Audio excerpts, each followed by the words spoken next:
UFC Fight Night, Edson Barboza versus Lerone Murphy takes place this weekend, and it is in the Apex. It is sad that we keep seeing Edson Barboza in the Apex, but Dana White promised to get out of there. More Fight Night crowded events. Again, I'm okay once a month, but having more events would be a lot better in front of a crowd.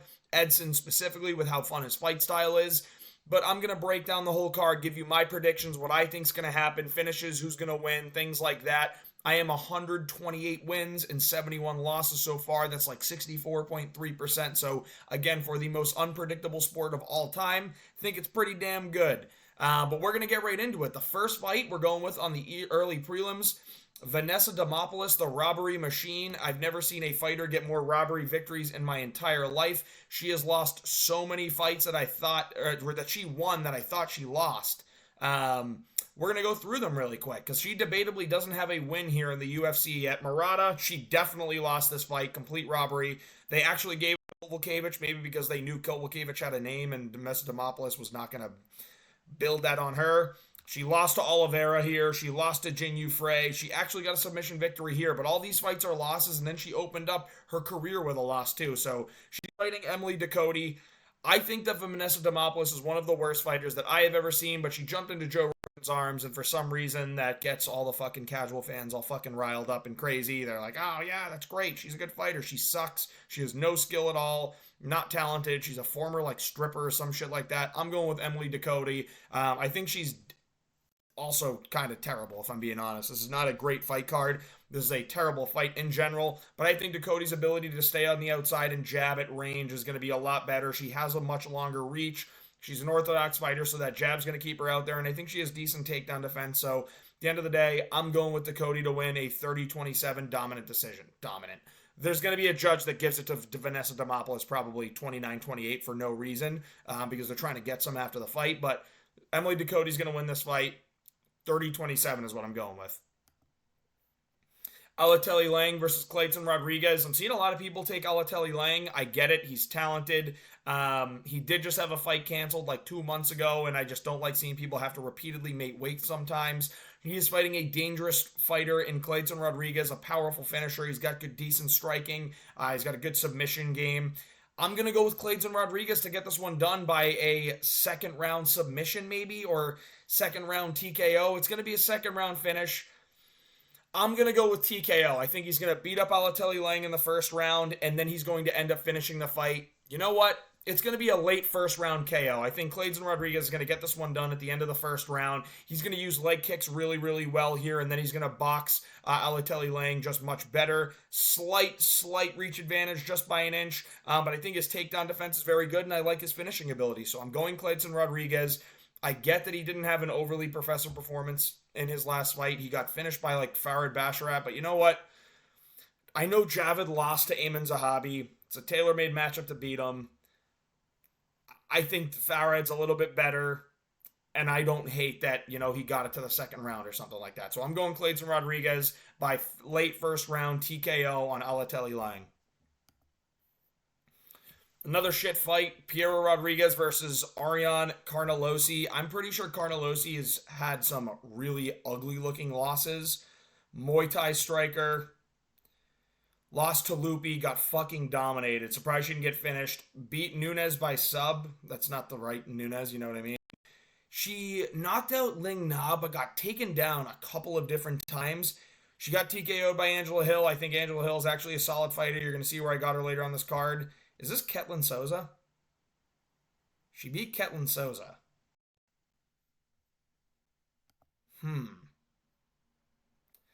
I really think she's bad, though. Now, Piero Rodriguez is also absolutely terrible. But I think Piero Rodriguez is very physically strong. Carnelossi doesn't have any cardio. I'm going to go with Piero Rodriguez to win this 29-28 unanimous decision by winning rounds 2 and 3. She lost to Jillian Robertson, but I think Jillian Robertson's actually really good on the ground. She beat Sam Hughes, who actually poses tricky fights for people that are also terrible. I'm going to go Piero Rodriguez to win a 29-28 decision against Ariane Carnelossi. Carnelossi's going to win the first round, but she's going to gas out, and it's going to be Piero Rodriguez's fight. Speaking of gassing out, we got Abus Magomedov versus Warley Alvarez, probably the worst cardio matchup that I'll ever see. I do think that Abus Magomedov is talented. Kyle Bahalio's a good fighter. Sean Strickland was a UFC champion and arguably should be. I'm not going to cope about it. I think he won, but it was so close that I'm not upset that it's at DDP's arms.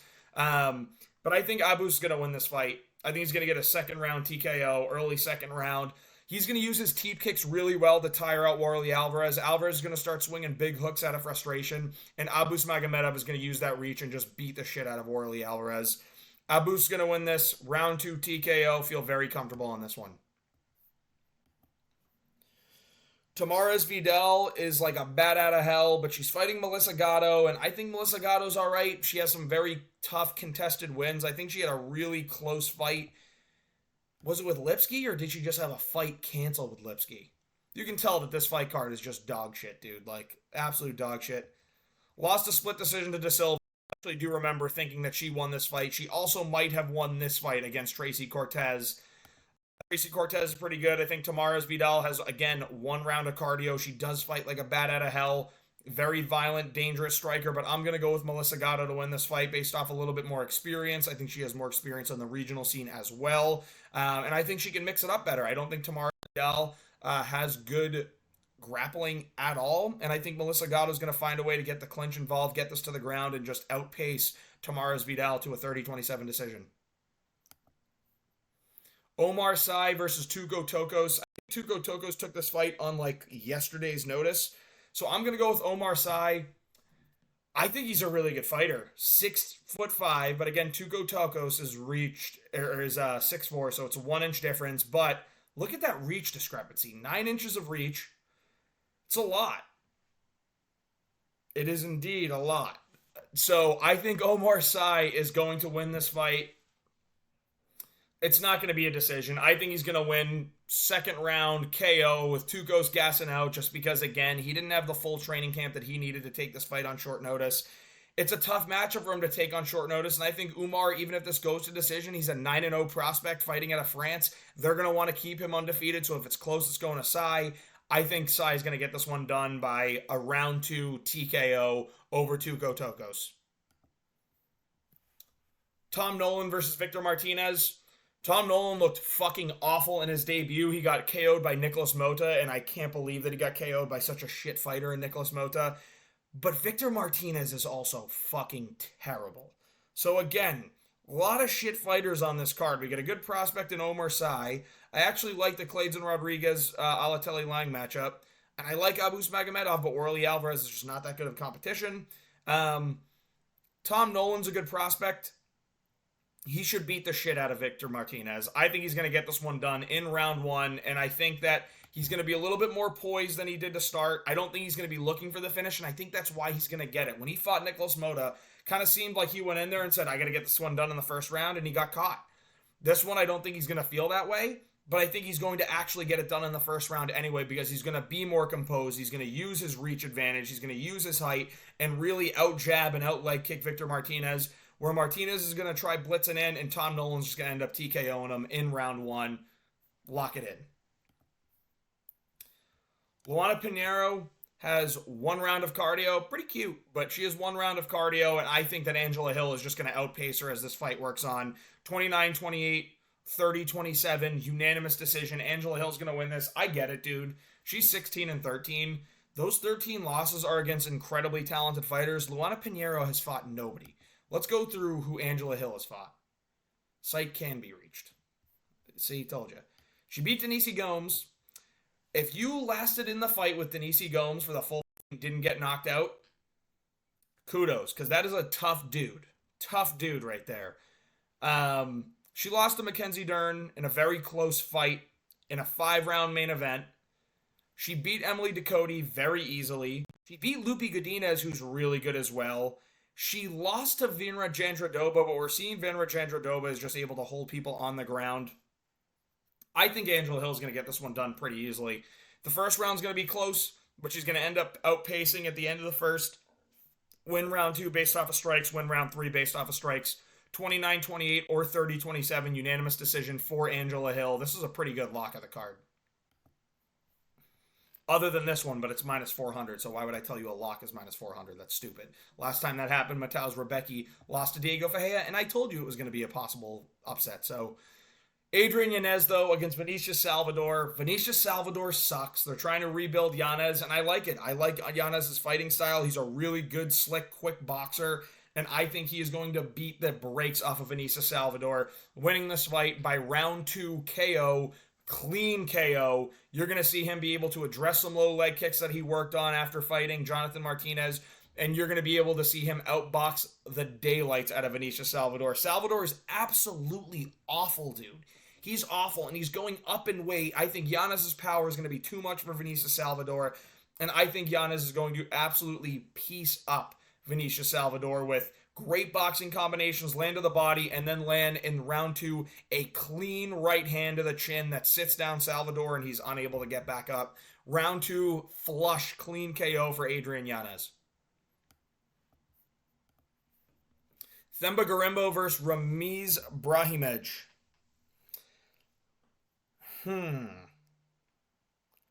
I don't think Ramiz has good enough cardio to stand in this fight with Themba Gorimbo. I think Themba is a very hungry fighter. He's been gifted an opportunity, and he's not about to let it go to waste. All the homies love Themba Gorimbo. I think he's going to get this one done by knockout in the end of round 1.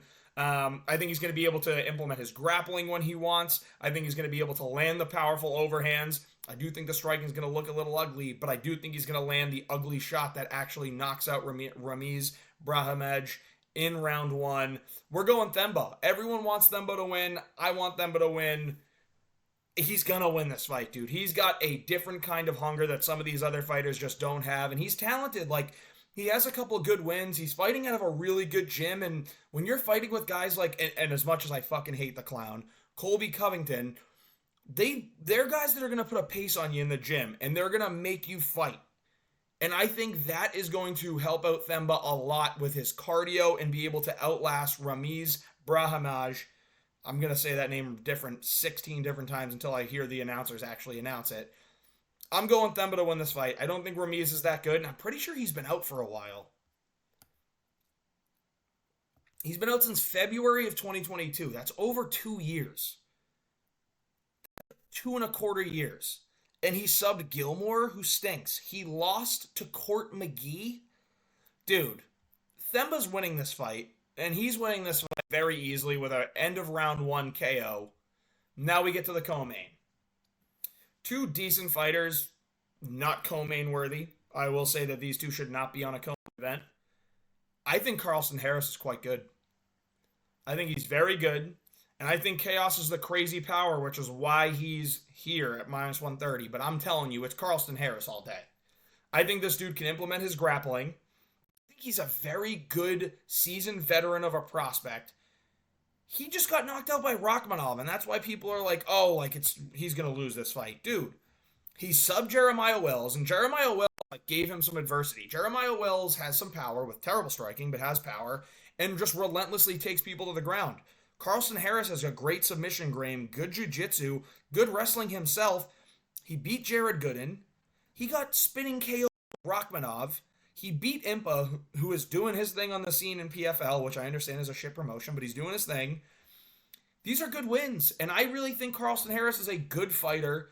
I think he's going to be able to implement the takedowns and exhaust Chaos Williams to take some of the pop out of his shots and win this fight by a round 3 submission after getting Chaos to the ground and finally choking him out.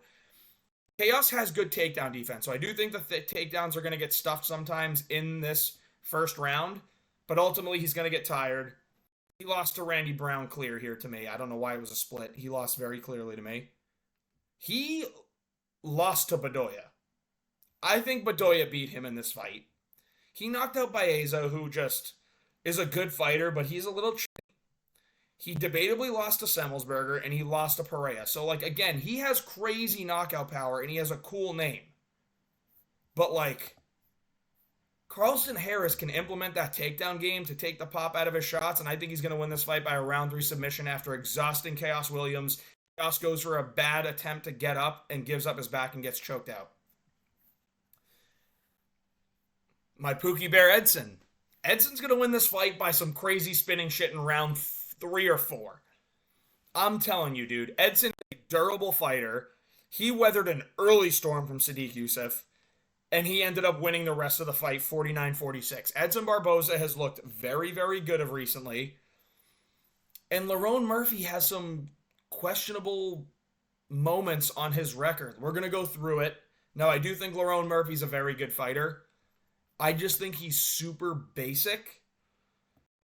He had a very competitive fight with Josh Kulabau. He won, but it was very competitive, and Kulabau's pretty good.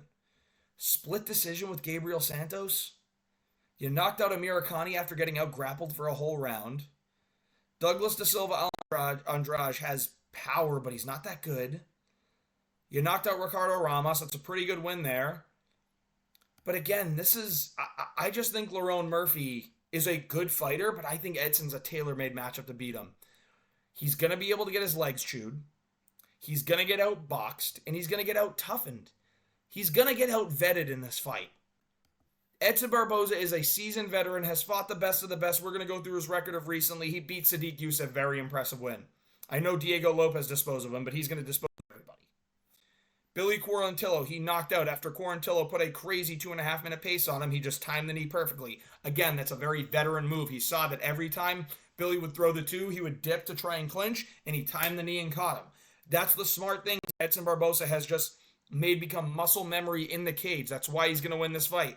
Lost to Bryce Mitchell. Just got ragdolled, and Bryce Mitchell was just the best he's ever looked in that night, and I don't think Edson was fully himself that night. Giga, super talented fighter. Yeah, I mean, this was a tough loss. He just got kicked in the body, but he was getting beat up. He also beat up a very talented Shane Burgos, so I'm going Edson to win this fight. I think his leg kicks are going to be stellar. I think he's going to land some good body kicks, really mixing up the targets here. He's going to land some great punches. And Lerone Murphy, I think, is just going to be a little bit hesitant being in the octagon with Edson Barboza. You're going to see Edson start to feint a bunch of spinning stuff, see where Lerone reacts. And then in those later rounds, 3 and 4, he's going to start actually throwing them. He's going to land a spin kick knockout in round 3 on Lerone Murphy. I'm calling it. It's going to happen. Edson Barboza is going to win. We're all going to rejoice. I wish he was fighting in front of a goddamn crowd because he deserves it. But we're not getting that. We're getting an Edson Barboza win. Make sure you take him. This has been the fight predictions for the UFC Fight Night card. I know it's not that good of a card. We're getting through it, though. Don't worry. We got some good cards coming up. We got Makhachev versus Poirier and Strickland versus Costa on the next card. That's a really good-looking pay-per-view. And we got a couple other cards coming up. Dana announced some massive fights for UFC 304, so let's push through this one, and we got good stuff to come. Thanks for watching. If you enjoyed it, please like and subscribe.